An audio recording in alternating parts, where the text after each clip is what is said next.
Heavenly level episode 37 में आप सभी का स्वागत है। प्लीज़ मेरी वीडियो को लाइक और चैनल को सब्सक्राइब कर दीजिए। जैसे कि हमने लास्ट एपिसोड में देखा था, हान यान से कहता है तुम बस आगे देखते रहो। फिर हमें दिखाया जाता है फैंग अपने सैनिकों को लेकर वहाँ पहुँच जाता है और जिनहान से कहता है कि जिनहान तुम्हारी इतनी हिम्मत कि तुम अपने सैनिकों को तुम्हें सामने खड़ा करने की कोशिश कर रहे हो। फिर वो कहता है चलो तुम अब अपने आप को सरेंडर कर दो, क्योंकि तुम्हारे जो पिता हैं ना अभी तक मारे जा चुके होगे। फिर जो होता है ना, हान फैन से कहता है कि यंग मास्टर, आपको मेरे पिता के बारे में टेंशन लेने की या फिक्र करने की कोई भी ज़रूरत नहीं है। और वैसे भी अगर आपके पास इतनी ज़्यादा एनर्जी है तो आप अपने बारे में सोचिए। फिर फैंग उसे वापस जवाब देता है, कहता है ये जो भी है ये सब तुम्हारी वजह से ही है। और हाँ, तुम्हें क्या लगता है कि तुम्हारे पिताजी एक ग्रेट मास्टर और 6 मास्टर और यहाँ तक कि 500 से भी ज़्यादा घुड़सवारों के बीच से बचकर वापस आ पाएंगे? फिर हानू कहता है आपकी है जो वे थी ना इसकी मेरे पिताजी को पाउजर सिटी से बाहर बुलाकर डेल के बहाने मार डालना, यह मुझे पहले से ही मालूम थी। यार आपको क्या लगता है कि आपके पास ऐसा कोई भी चांस है? फिर उसे आगे कहता है कि दुर्भाग्य से मैंने जहाँ फैमिली की रेसिपी आपको दे दी थी और मुझे अभी तक इसकी भी कोई फिक्र नहीं है। फिर वो ऐसे कहता है ओह अच्छा, यानी कि तुम्हें मेरे प्लान के बारे में पहले से मालूम था। फिर वो कहता है फिर भी तुमने अपने पिताजी को सिटी छोड़ने दी और तुम्हें क्या लगता है कि तुम्हारे फादर इन लॉ यहाँ पर ट्रिप्स भेजेंगे? तुम यहाँ पर सिर्फ टाइम वेस्ट रोक रहे हो। और तुम्हें क्या लगता है तुम्हारे फादर फादर इन लॉ यहाँ पर आएंगे? फिर हानू ने वापस जवाब देता है, कहता है टाइम रोकने की किसी ज़रूरत है? मेरे पीछे जो ये 300 बंदे खड़े हैं ना, वही तुम्हारे जैसों को मारने के यानी हराने के वो है काबिल। और कहता है कि टाइम खुद बता देगा कि बलवान कौन है। पीछे फैट हैट हंसने लगता है और कहता है 300 और 3000, क्या ये पागल हो चुका है या एक बेवकूफ़ है? भला 300 आदमी 3000 का सामना कैसे कर सकते हैं? फिर वो होता है ना फैंग यूरोजुयान से कहता है यूरोजुयान, तुम एक पागल के बजाय मेरे साथ क्यों नहीं रहती? फिर वो कहता है चलो मैंने तुम्हें एक चांस दे दिया है, तुम घुटनों के बल बैठ जाओ और मेरी बीवी बन जाओ, या फिर जब मैं इस सिटी पर अपना कब्जे कर लूँगा ना उसके बाद मैं तुम्हारे साथ खेलूँगा और मेरे पीछे जो 3000 बंदे हैं ना यानी सैनिक है, इनमें भी तुम्हारा बंटवार डालूँगा, तुम्हें दे दूँगा और तुम्हें मरवा डालूँगा भी। फिर जानू से कहती है तुम इस लायक ही नहीं हो। फिर वह गुस्सा हो जाता है सुनकर फैंग। फिर कहता है तुम बिच। फिर वो कहता है अच्छा चलो, जब तुम्हारी इतनी दर्दनाक यानी बुरी तरह से मरने की ख्वाहिश है तो मैं तुम्हारी ख्वाहिश पूरी कर डालूंगा। और अपने सैनिकों से कहता है कि जो कोई भी जिंगहान को मार डालेगा ना, मैं उसे सेकंड पोता भी दूंगा। आप समझ ही रहे होगे किस बात के लिए दूसरा मुक्का भी देगा। यह सुन सब के सब कहते हैं अटैक अटैक। और फिर हमें हान का सीन दिखाया जाता है। हान कहता है सभी अपने ब्लेड निकाल लो। हमें उसके सैनिक अपने ब्लेड निकाल लेते हैं और सामने खड़े हो जाते हैं। फिर उनमें लड़ाई होनी शुरू हो जाती है, जिसमें हान का जो पलड़ा है ना यानी हान की टीम है ना वो ज़्यादा बढ़िया कर रही है, वो जीतने की उस पर है। किसके हाथ काट रही है तो किसके सर, यह देख हमें दिखाया जाता है भैया उसकी टीम तो बढ़िया तरीके से लड़ रही है यानी जीतने की कगार पे है। फिर लड़ाई के बीच में ही हान होता है ना कि इसके हाथ पर झपटा सा मारता है, वह हाथ फैट रैट का होता है। फैट रैट कहता है आखिर तुमने मेरे नखूनों के साथ क्या किया? फिर उसके वो हान उसे वापस जवाब देता है क्या तुम्हारी मम्मी ने नहीं सिखाया कि पब्लिक प्लेस में यानी जहाँ पब्लिक भी रहती है वहाँ पर कोई गंदी चीज़ें नहीं दिखानी चाहिए?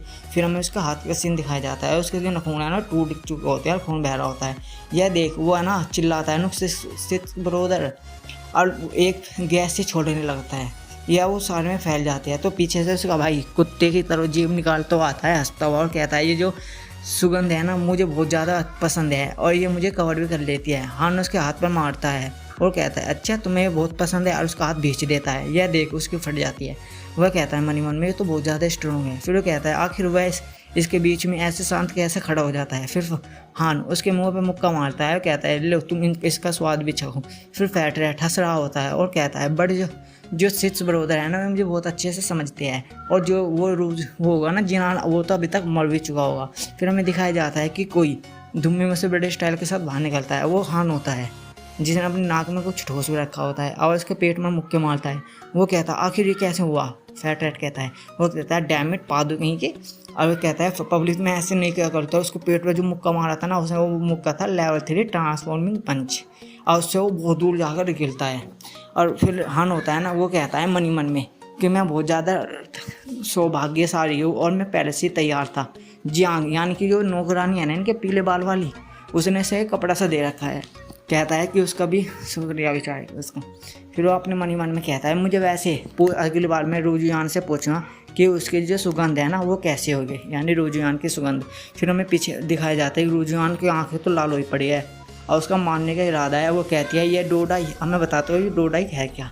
डोडाई जिसने कपड़ा पहन रखा है ना, इसे चाइनीज़ में डोडाई कहते हैं, कोई पहनने का रिवाज है, यहाँ पर ऐसे लिखा रखा है। फिर वो हंसते हुए कहता है माई वाइफ, तुम मेरे बारे में गलत मत समझो। वैसे देख कहते हैं हाँ। फिर हमें दिखाया जाता है कि कोड बड़ा है ना, उसको भगा हुआ आता है और कहता है धत तेरी की। वो कहता है या मास्टर मुझे आज्ञा दीजिए, पर वो उसे रोक लेता है और कहता है ये जो भी चिप्स ट्रिक है ना ये सब ख़त्म हो गई है और अब मैं तुम्हें मार डालूंगा, यानी कुचल के मार डालूंगा। और सामने आते हुए कहता है कि मुझे ऐसा लगता है कि मैंने तुम्हें कम आंका। फिर वो कहता है आज मैं तुम्हें सिखा दूंगा और बता दूंगा कि आखिर एक गंदगी और आसमान में क्या फ़र्क होता है। और अपने मन ही मन में कहता है जो इसने फैट रैट पर टेक्निक इस्तेमाल की थी ना, वो टेक्निक बहुत ज़्यादा हाई लेवल की थी और मुझे वो टेक्निक सीखनी है। और वैसे भी टेक्निक से कूड़े कचरे के हाथों में ख़राब हो जाएगी और जो हो सके ना इसलिए मैं टेक्निक अपनी एकेडमी को भी दे दूँगा। फिर वह हान होता है ना वास्तव में हंसता है और कहता है मास्टर आप आखिर किस बारे में बात कर रहे हैं, और अपनी ड्रैगन फॉर्म में आ जाता है। यह देख उनकी दोनों की फट जाती है। और वांग होता है ना वो कहता है एंसेंट ब्लड लाइन। पीछे वाला बंदा कहता है यह तो एक फर्स्ट लेवल के मास्टर का हो रहा है। फिर वो होता है ना फैंग अपने मन में कहता है जो एंसेंट ब्लड लाइन होते हैं ना, इसका मतलब होता है कि वो एक संत बन सकता है, उसके लिए योग्य है ये। और अपने आगे भी कहता है यह अब मैं से और आगे मजबूत होने नहीं दे सकता, मुझे इसे हाँ मानना ही होगा।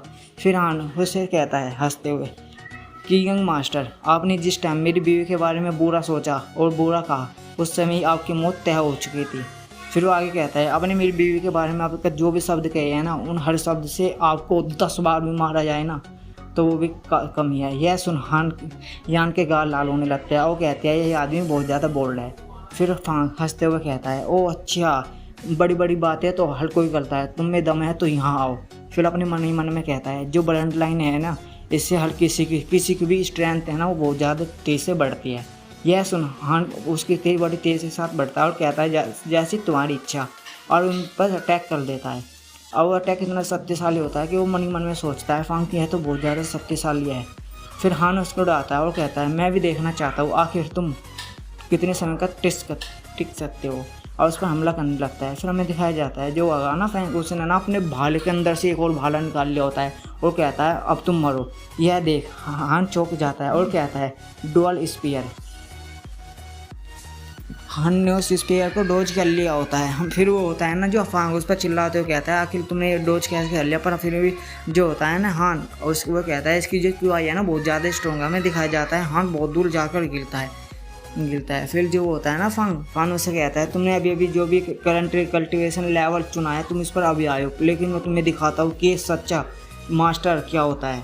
और उस पर अपने स्पेयर रेन टेक्निक का इस्तेमाल करता है, उससे सब कुछ मिट जाता है। हन होता है ना हन अपने मन ही मन में कहता है अगर यह मेरे से टकराया ना भाला तो मैं ना धूल में बदल जाऊँगा।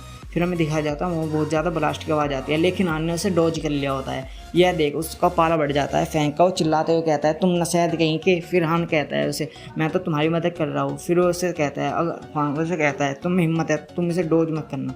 फिर वह उसके सामने आ जाता है। हन उसे तलवार से रोक लेता है और कहता है अगर जो तुम मुझसे लड़ना ही चाहते हो तो मैं तुम्हारा सामना करूँगा, लेकिन तुम पछतावा मत करना बाद में। फिर वो उसे कहता है अगर मैंने पछतावा किया तो मैं तुम्हें अपना ग्रैंडपा कहूँगा। फिर हान उसे कहता है ओ कोई भी आश्चर्य की बात नहीं है, तुम्हें शायद याद ही होगा कि तुम्हारा ब्रोदर था ना वो भी मुझे ग्रैंड पाई कहता था। यह सुन उसे गुस्सा आ जाता है, वह उस पर अटैक करता है। फिर जो हान होता है ना एक सैनिक सा ब्लेड रहता है और अपने डोर ब्लेड करने लगता है डोर ब्लेड। फिर वह अपना रोलिंग स्लैश करता है जिससे कि उसके मुँह से भी खून निकल आता है और वह नीचे बैठ जाता है। फिर वह कहता है हान से कहता है अगर हाँ चलो एक काम करते हैं, यानी एक डील करते हैं, तुम मुझे जिंदा छोड़ दो और बदले में मैं तुम्हारे पिताजी को जाने दूंगा, इससे दोनों फैमिली के बीच में कोई भी नुकसान नहीं होगा। फिर आनो से कहता है ओ अच्छा तुम मुझसे ये डील करना चाहते हो, लेकिन मैं तुम्हें बता दूँ कि जो मेरे पापा हैं ना यानी मेरे फादर है ना उन्हें मेरे अंकल आ गए ना अंकल ने जिनका नाम जियांग जी जैन है उन्होंने बचा लिया होता है, वो बचा लिया है। और यह सुनने से गुस्सा आ जाता है। फान चिल्लाते हुए कहता है ये इम्पॉसिबल है, बड़ा वो पर्सन जहाँ फैमिली को छोड़कर बहुत पहले ही जा चुका है। फिर हान तलवार उठाते हुए कहता है अच्छा तुम्हें यकीन नहीं है तो नरक में जाकर अपने बाप से पूछना।